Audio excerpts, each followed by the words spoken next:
கொடுப்பாக இருப்பாங்க. தயவு செய்து அதை விட்டுட்டு நீங்க இதை முதல்ல உடையுங்க. தயவு செய்து நீங்க உங்களோட தீர்மானமா போட்டு ஒரு சில வழக்கம் போட்டு உடையுங்க. அது உங்களோட நீங்க லோகத்துக்கு ரெடியானே ஜூடியை என்னன்னா நீங்கள் மேல கட்டுவாங்க அனுமதி கொடுத்துருக்கீங்க. அப்படித்தானே? அனுமதி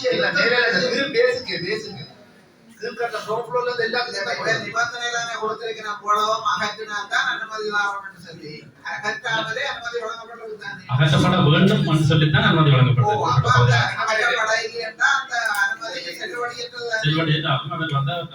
நீங்கள் அதை அவைக்கு இன்ஃபார்ம் பண்ணல உங்களோட மானிட்டரிங் கொடிய நாங்கள் அனுமதி கொடுத்த பிறகு நீங்க சொல்லுங்க இந்த நிபந்தனைக்கு உருவாக்கப்பட்டது அதுபோல அகற்றப்படாத காரணமாக இந்த யூனியன் அனுமதி மாவட்ட பரவாயில்ல நீங்க சுவாசம்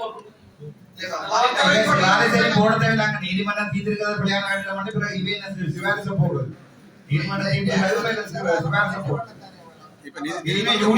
எடுக்கவே தேவையில்லை. பிரச்சனைன்னா எங்க இருந்து அந்த கிள்ளி போட்டதுதான் பிரச்சனை. எனக்கு பிரச்சனை என்னன்னா தலைவர் அந்த அப்ரூவல் எங்க இருந்து குடும்படித்த வேலையில நடந்தது ஜூடியை இந்த வேலையை செய்யறேன்றதான் பிரச்சனை. கோர்ட் தீர்த்தது அது பிள்ளையானுக்கு அதை நீங்க உடைக்கிறது நரசபை விதாந்தவே இல்லை. நீங்க தான் தீர்மானமா போடுங்க. ஒரு கட்டிடத்துக்கு அனுமதியை வழங்குறது பிரேசபை தான் நகரசபை தான். இன்னைக்கு கட்டணம் மட்டும் உடைக்கிறது நீங்க தீர்மானம் தீர்மானம் போட்டு அதனால் தூசியோட சேர்த்து உடைக்கிறாங்க. என்ன பொறுத்த வரைக்கும்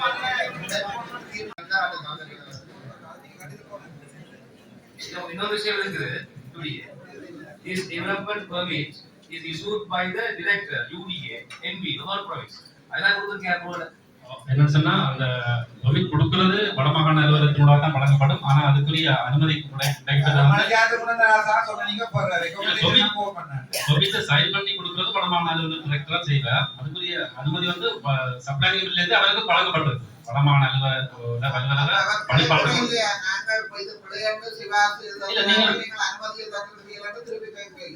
இல்ல நீங்க இது சம்பந்தமான அது பௌதிக ரீதியான அபிவிருத்தியோடு நடக்கைக்குள்ள யூடிஎன் கெசட் நோட்டிபிகேஷன் ஏற்ற மாதிரி ஒரு கட்டடத்தை அமைக்கிறதுக்கு யூடிய உரிய திணைக்களங்கள்ட்ட சிபாரிசுகளோட அந்த கட்டடத்தை அமைப்பது சம்பந்தமா வழிகாட்டி அதுக்குரிய அனுமதி வழங்குமே தவிர நீங்க நரசபையில சிபாரிசு கேட்டீங்களா? இல்ல என்ன சொன்னா கரையோர பாதுகாப்பு திணைக்களத்துல சிபாரிசு கேட்டீங்க. உங்களுக்கு காப்பி போட்டு நரசபைக்கு காப்பி போட்டு நரசபைக்கு காப்பி எல்லாம் போட்டுருக்குது. காப்பி போடுறது வேற பிரச்சனை. நான் அடிக்கிற அடியாட்ட காப்பியை போட்டு ரஜிவன் வைக்கிற காப்பியை போட்டு நான் காட்டாமே இருக்கலாம்.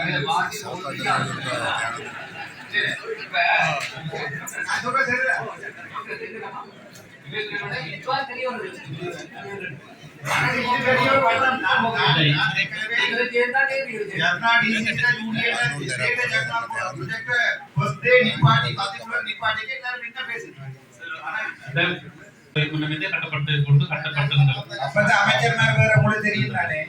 அப்ப உங்களுக்கு ஈஸியா வேலை முடிஞ்சிருக்கு. இப்ப கொஞ்சம் கஷ்டமா அனுமதி வழங்கப்பட்டது வந்து பிற்கால பகுதி தான். இப்ப மேலதிகமா தெளிவா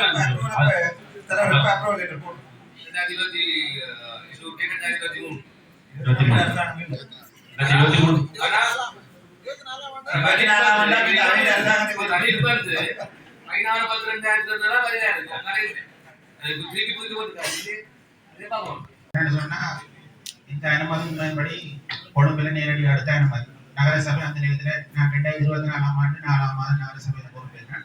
அதுக்கு நகரசபை வெளிப்படையாக எதிர்த்து கிடக்கு இந்த அனுமதி கொடுக்குறீங்க சொல்லி நேரடியாக எடுக்கப்பட்ட அனுமதி. அதே நேரத்தில் என்னென்னா ஒரு குறிப்பிட்ட சதுர மீட்டருக்கு மேலே ஜூடியைக்கு தான் அதிகாரம் இருக்கு. அது உங்களுக்கு அதுக்குள்ள 400 சதுர மீட்டர் அதுக்குள்ளே நகரசபைக்கு அதிகாரம் தான் இருக்கு. ஆனால் இது அதுக்கு மேலே வருது கொழும்புல போய் எடுத்தாச்சு. அதே நேரத்தில் இந்த மீட்டிங் பூர்வாங்க அனுமதி நகரசபையில நடக்கும். பூர்வாங்க அனுமதி நகரசபையில நடத்தி இந்த இவ்வளவு நகரசபையில டாக்குமெண்ட் எல்லாம் பரிசீலிக்கப்பட்டு அதுக்கு பிறகு இது அடுத்த கட்டத்துக்கு போகணும்னு சொல்லி அந்த ஒரு கலந்துரையாடல் பிரதிநிதியும் பங்கு பற்றி அந்த மீட்டிங் இந்த மாகாண அலுவலகத்தில் நடந்த அப்புறம் அந்த டாக்குமெண்ட் எல்லாம் வந்து அனுப்பப்படும். இதுல நான் வந்த அப்புறம் என்னன்னு சொன்னா நான் ஒரு விளக்கம் ஜூடியிடம் எடுத்தேன்னு சொன்னா இது எந்த அடிப்படையில நகரசபையில பிரதிநிதியாக பங்கு பற்றினது நகரசபையில எந்த அனுமதி அதாவது எந்த சிபாரிசு நீங்க செய்த சம்பந்தமான தெளிவுபடுத்தா சொல்லி எனக்கு இது வரைக்கும் அதுக்கு எந்த விதமான பதிலும் கிடைக்கும். இப்ப நாங்களே வேலையை இருக்குல்ல சட்ட வேலை இருக்குல்ல நாங்கள் வழக்கு நடவடிக்கை போவோம். அதே இதில் இப்போ நாங்கள் போஸ்டல் கன்சர்வேஷன் டிபார்ட்மெண்ட் டாக்குமெண்ட் சமர்ப்பிக்கிறோம். இப்படி எங்களுக்கு கொப்பி போகிறத நாங்கள் தெரிஞ்சாமல் செய்தாங்க கொப்பியை தகவல் காப்போடி. இப்போ எனக்கு என்ன கட்டத்தில் தகவல் வந்திருக்கு நான் விஷயத்தை இந்த சட்ட வரையறை நகரசபை செயலாளர் தானே சார் ஈகோட் உங்களுக்கு அப்ளை ஆகுதா 27(2) வடிவா சொல்லுது misappropriation of funds or forcing misappropriation உண்மையா போடுறது. அதாவது வந்து இதுல சரியான வழக்கு ஒழுங்கா போடுகிறமா இருந்தா உண்மையான அத்தாரிட்டி நீங்கள் தான். அந்நேரம் நகரசபை பிதாவும் இல்லை நகரசபையின் இதுவும் இல்லை. ஸோ முழு பவரும் உங்கள்ட்ட தான் இருந்தது. இந்த ரெஸ்பான்சிபிலிட்டி அக்கௌண்டபிலிட்டி முழுக்க உங்களோட தான் போறீங்க. ஆனா ஜூடியே அடுத்தடுத்த மாவட்ட மீட்டிங்ல நான் பார்த்துக்கொள்றேன். நான் வாழ்க்கையில எனக்கு கணக்க தெரிஞ்சபடியால் தான் கிரேட் எக்கா ப்ராஜெக்ட் நான் நிப்பாட்டினேன். அது வேண்டாம், அதுக்கு காசு இது போட்டு அப்ரூவல் எடுத்தது காரணம் யூடிஏ வடமாநிலத்துல எல்லாத்தையுமே செய்யலாம் என்கிற ஒரு அப்ரூவலை தான் நாங்க கொடுத்துருக்கோம். அது நான் சொல்லி கொடுத்துருக்குமே விளாண்டு கடைசியா பார்த்தா ஒரு பெரிய சபையிலே நகர சபையிலே வந்து இப்படி கை வைக்கிறீங்கன்னு பாருங்க. அதுல ஒரு பார் பர்மிட்டையும் கொடுத்து பார் லைசன்ஸ் கொடுத்து அதை குடிச்சு கொண்டு வர இருக்கிறாங்க. என்ன ராசா பில்டிங் அப்ரூவல் கொடுக்குறீங்க, உங்களுக்கு ஒரு அப்ரூவல் தரீங்க, உங்களுக்கு என்னதுன்னு தெரியாது. அவരുടെ பகுதியில் கட்ட அபிவிருத்தி மட்டும்தான் அனுமதி வழங்கப்படும். அதுல செயல்படுத்தப்படுகின்ற ஏரிய வர்த்தகங்களோ அது செய்யப்படுற ட்ரேட் லைசன்ஸ் அதுக்குரிய கொஞ்ச நேரம் கிழக்கி நான் ஒரு பொட்டல் ஒன்று போட்டேன். அந்த பொட்டல்ல பார் வந்து அதை வந்து லெக்கர் வந்து டிஸ்ட்ரிபியூட் பண்ணினமா இல்லையான்றது உங்களுக்கு தெரியான்னு சொல்றீங்க. ஆனா நீங்க அந்த பொட்டலுக்கு அனுமதி கொடுத்துருக்கீங்க தானே, பகுதியை கட்டுறதை கொடுத்துருக்கீங்க. இப்ப நான் வந்து இந்த வீட்டை வாடகை கொடுக்குறேன் ஒரு ஆளு, அதெல்லாம் நீங்க அதுல வர முழு ரெஸ்பான்சிபிலிட்டி நீங்க தான் எடுக்கணும்.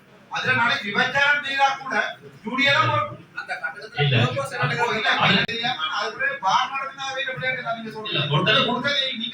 ஹோட்டல்ல வந்து வேற ஆக்டிவிட்டிஸ் இருக்கலாம். நீங்க சொல்ற மாதிரி வேற ஆக்டிவிட்டிஸ் இருக்கு. அதுல ஹோட்டல்ல வந்து குறிப்பிட்ட ஒவ்வொரு பர்பஸ் இது வந்து டோட்டலி பிளான். உதாரணம் 2 years ஆப்ஷனல் படி ஆப்ஷனல் பார்த்துட்டு எல்லாமே இல்லீகல் இருக்குது. எனக்கு என்ன the working hours at the site is restricted to between 7 AM to 6 PM. அங்க தாராளமா நடக்கலாம். எல்லாமே ஒட்டுமொத்த மீறப்பட்டா யூடியாக்கு நீங்களாவும் வந்து நீங்க வந்து பாஷை பண்ணிருக்கீங்க, எல்லாம் உணவுபடுத்திருக்கு. நீங்க சிவியர் போட கொண்டுவாங்க. அதாவது இல்லீகலா செய்யப்பட்ட அக்ரிமெண்ட் இது அவை ஒன்றுமே செய்ய நடவடிக்காத உடனடி ஒரு அதிகாரம் இருந்தால் நீங்க ரிமூவ் பண்றது செய்ய முடியுது.